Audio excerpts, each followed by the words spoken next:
In this module, we are going to learn about rotational spectra. So in rotational spectroscopy or in microwave spectroscopy, we are going to learn about a diatomic molecules which absorbs a microwave radiations. So this rotational spectra is important for the molecules which are not studied with the help of IR spectra or Raman spectra. In this spectroscopy, microwave radiations are used, and these microwave radiations are useful for rotation of a molecule only. The energy which is given by these microwave radiations is sufficient to cause rotations in the molecule only. So for the absorption of microwave radiation, the condition is the molecule must possesses a dipole moment. Why this condition is important? Because the molecules which possesses a dipole moment, these molecules generated a poles, or these molecules are polar in nature. The polar molecules generated an electric field in the molecules. If the electric field generated by the molecule or the electric field generated by a diatomic molecule is equal to the energy or electric component of microwave radiation, then and then only absorption of energy takes place. For getting transitions from lower energy state to higher energy state, the molecule must possess a dipole moment. Otherwise, if your molecule is non-polar in nature or it does not contains a dipole moment, then these molecules are microwave inactive. To understand rotational spectra of diatomic molecule, rigid rotor model is used.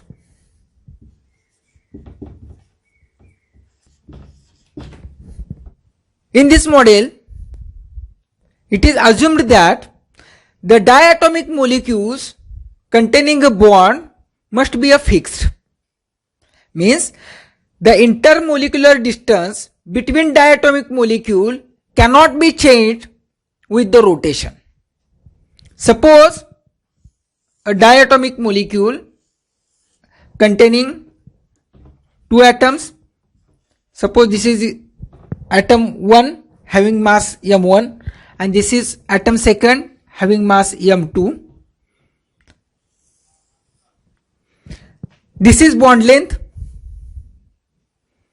This bond length is nothing but the intermolecular distance between two atoms. This bond length or intermolecular distance cannot be changed due to the rotation. This is the assumption of rigid rotor model. So the rotation of this diatomic molecule, they are of three types. First rotation is rotation through axis.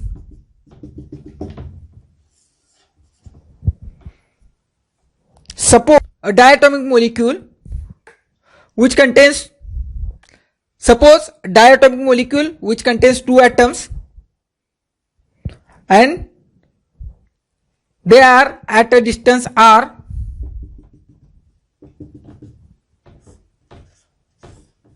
Suppose this is m1, this is m2.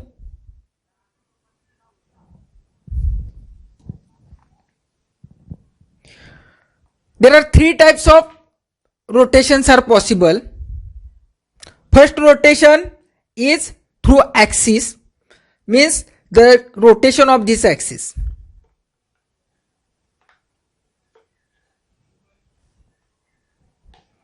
Through rotation of this axis.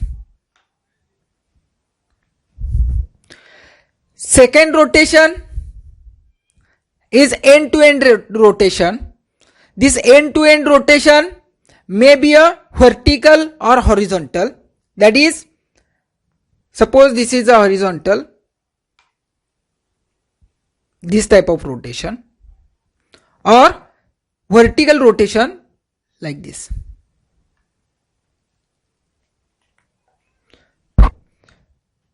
So the rotations are taking place, but for the rotation, one axis must be there through which this bond is rotated. And for this rotation, the equilibrium distance is very important. The balancing of these two masses is important. And two masses are balanced these two masses are balanced at a center of gravity.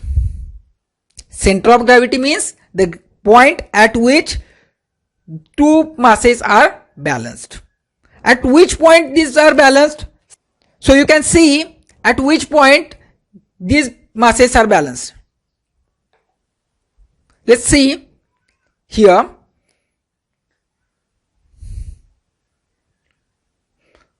Here this is not balanced.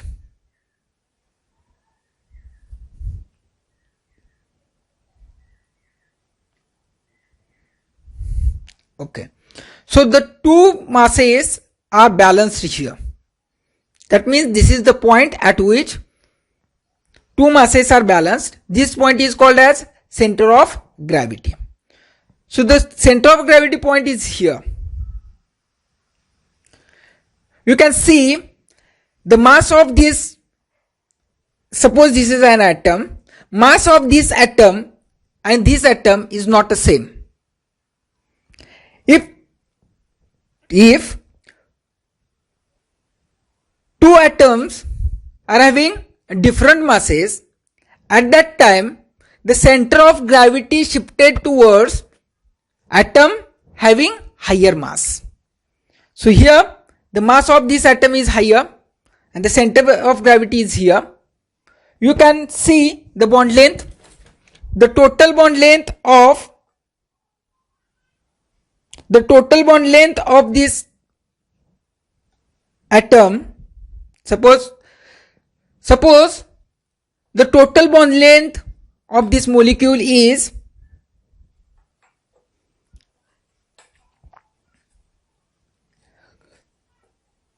this is 30 and 5. 35 is the total bond length. The center of gravity is observed here. So I am taking this point, center point here. From this point, the distance towards the lower mass atom is 19.5 is 19.5, and from this point the distance towards higher mass atom is 15.5. So the total length is 35. Out of 35, 19.5 bond length is towards the atom having lower molecular weight and 15.5 towards the atom having higher molecular weight or atom having higher mass.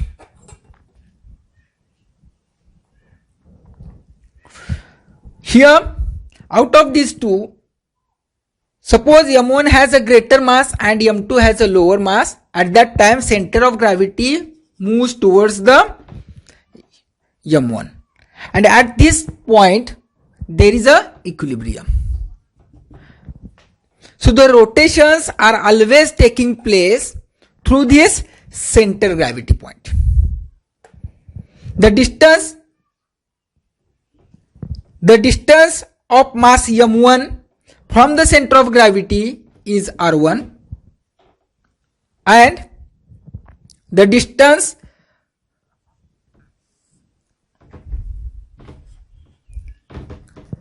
and the distance R2 is the distance between the atom having lower molecular weight or atom having lower mass from the center of gravity. The total length R is equal to R1 plus R2.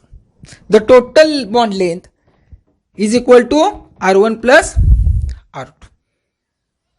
For the rotating diatomic molecules, the moment of inertia is very important property. For any rotating molecule, moment of inertia is very important property. So how to determine moment of inertia of this diatomic molecule? Moment of inertia I is equal to mr square. That is, moment of inertia property is directly proportional to mass as well as the bond length. The moment of inertia for a diatomic molecule is the combination of both these 2 points. Mass of first atom and mass of second atom, as well as length of atom from the center of gravity.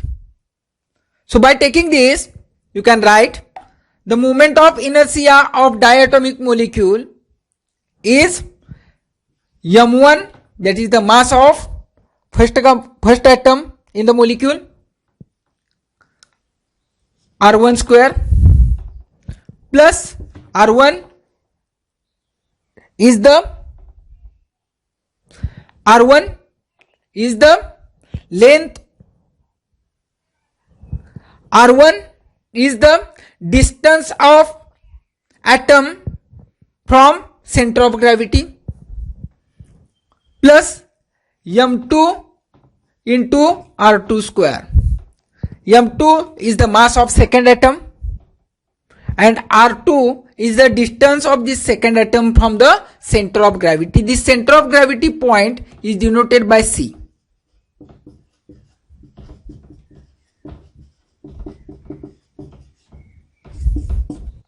At the center of gravity point, both atoms are at equilibrium position. At the center of gravity, both atoms are at a equilibrium position. So, at this point, m1 r1 is equal to m2 r2. m1 r1 is equal to m2 r2. Same principle is used for the determination of weight by using balance. Suppose this is equation number 1, this is equation number 2, this is equation number 3, this is equation number 4. Then, after rearranging this equation number 4, you can write m1 is equal to m2 r2 divided by r1 and m2 is equal to m1 r1 divided by, suppose including these two, this equation is 5. The moment of inertia I is equal to m1 r1 square plus m2 r2 square. Put the values of m1 and m2 from equation 5 into equation 2 and rewrite the equation. So, the moment of inertia I is equal to, instead of this m1, you can write this m1. So, the equation becomes m2 r2 divided by r1 into r1 square plus m1 r1 into r2 square. After excluding the common terms here, r1 square terms, I is equal to m2 r2 into r1 plus m1 r1 into r2. Take r1 and r2 common. So after taking r1 r2 common, this equation becomes I is equal to r1 r2 into m1 plus m2. After rearranging equation 3, this 3 number equation can be written as r1 is equal to r minus r2 and r2 is equal to r minus r1. Suppose this is equation number 6, then equation including these two values of r1 and r2, you can write this is as a 7. We know at center of gravity m1 r1 is equal to m2 r2. m1 r1 is equal to m2 r2. Put the value of r2 from equation 7 and rewrite. So this equation is m1 r1 is equal to m2 into, instead of r2 you can write r minus r1. This may be written as, by simplification you can write m1 r1 is equal to m2 r minus m2 r1. Rearrange, take second term to the left hand side and rewrite equation. So m1 r1 plus m2 r1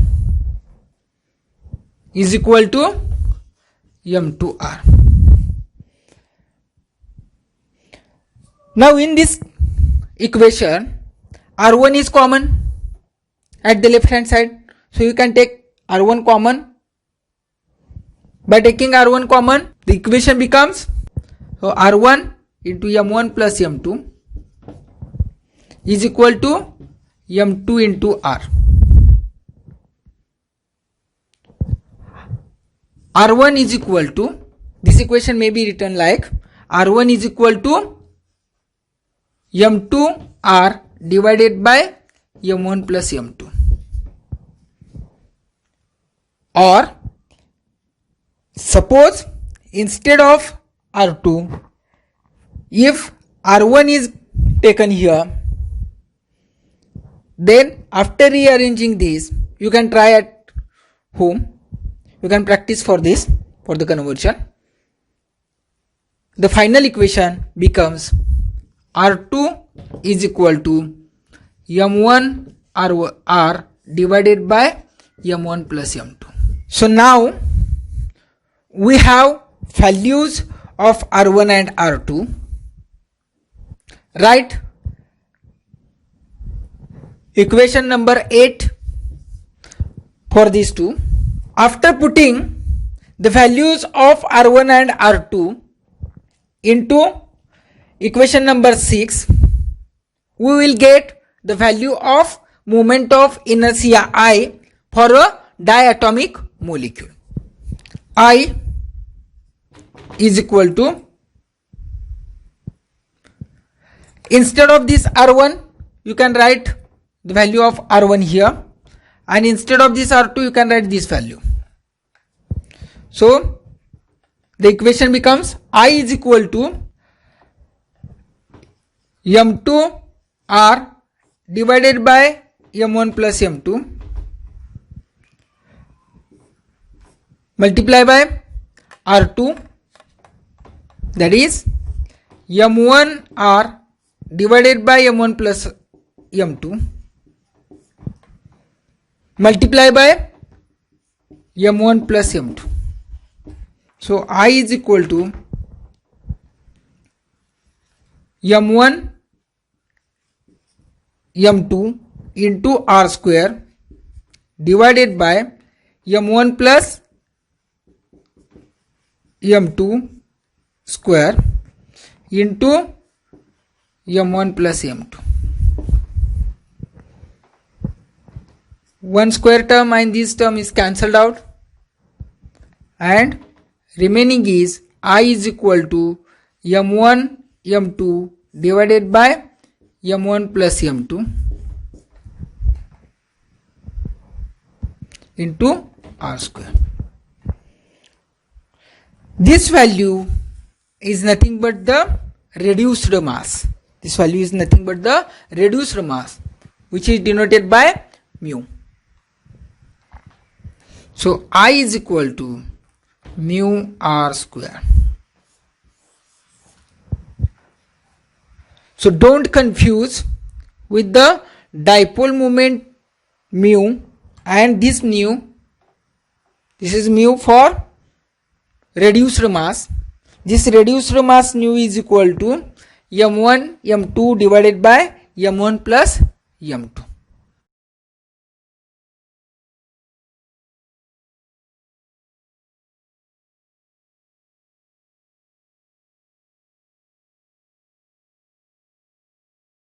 Next point is the determination of energy of rotating molecule. According to Bohr's assumption of quantization of energy levels, the quantization of energy levels is nothing but, suppose this is a nucleus and electrons are present in the energy states. The electron is balanced here because of two types of forces. One is centripetal force and second is centrifugal force. This electron possesses some angular momentum value. It has some angular velocity and it possesses a angular momentum value. So the electron from first energy state have some angular momentum value. Similarly, the electron from second energy state, they have also angular momentum values. According to Bohr, the angular momentum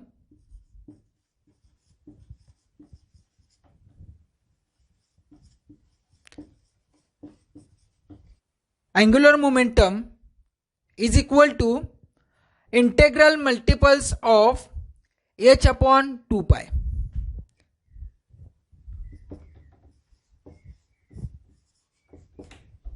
That means the n is equal to 1, 2, 3, 4, etc. all. This n is nothing but the principal quantum number.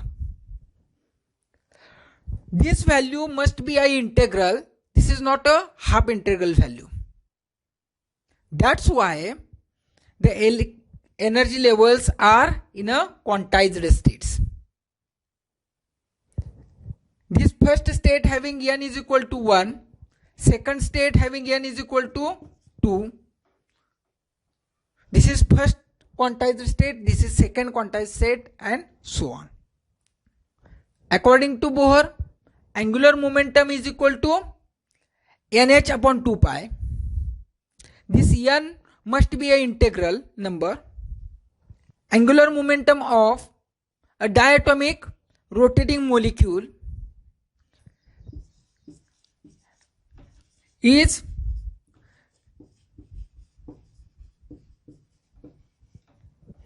equal to I into omega.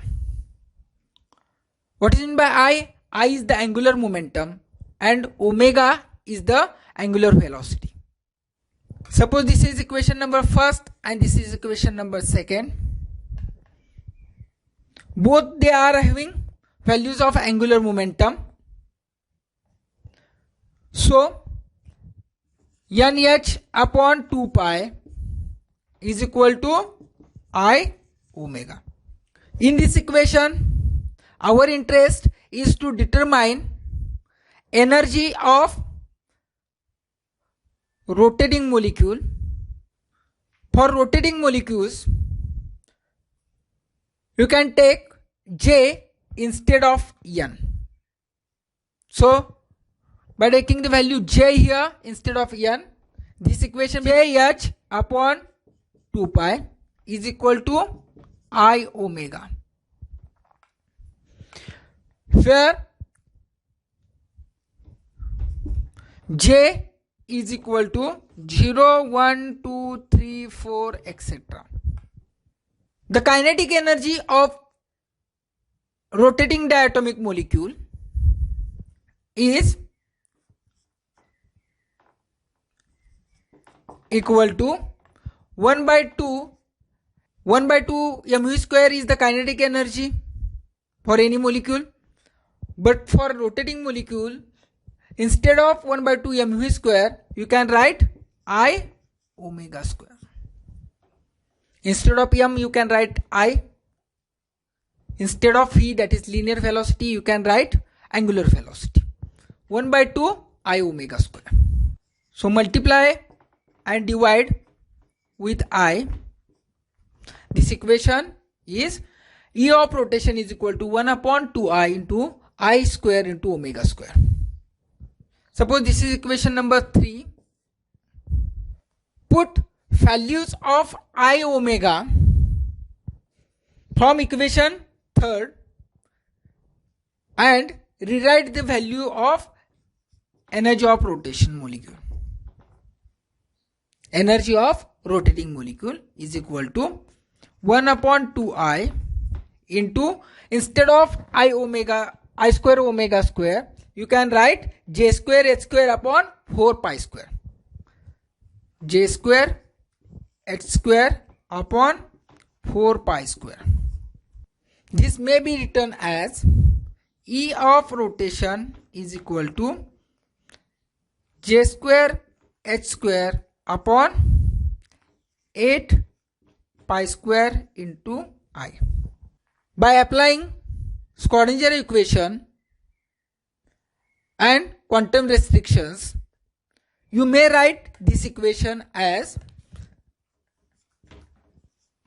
E of rotation is equal to, that is energy of rotation is equal to h square upon 8 pi square I into j in bracket j plus 1.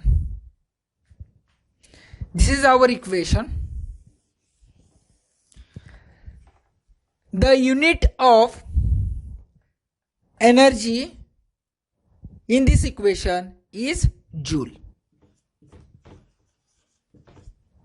How to convert energy from joule to centimeter inverse?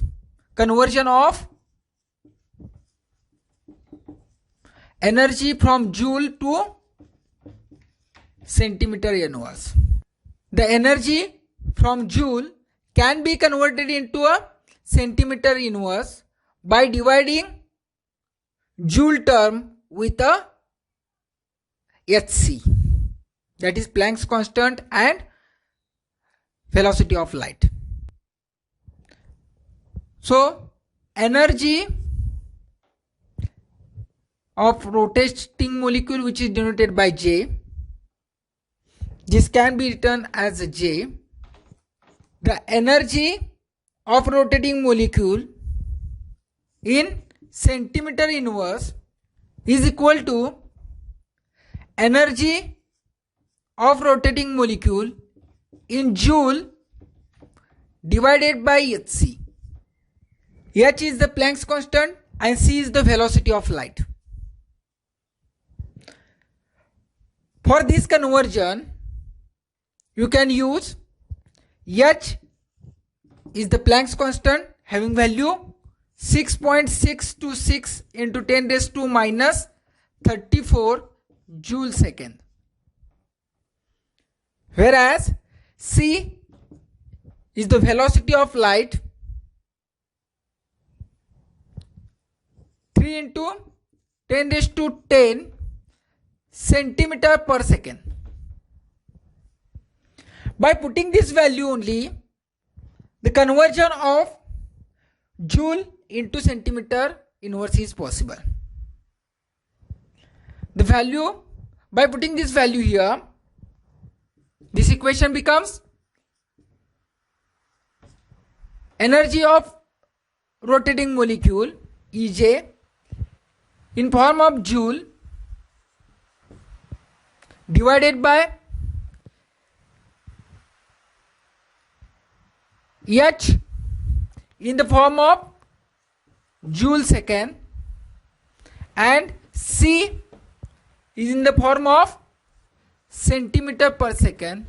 This joule get cancelled, second inverse get cancelled, so the remaining term is only 1 upon centimeter, that is centimeter inverse.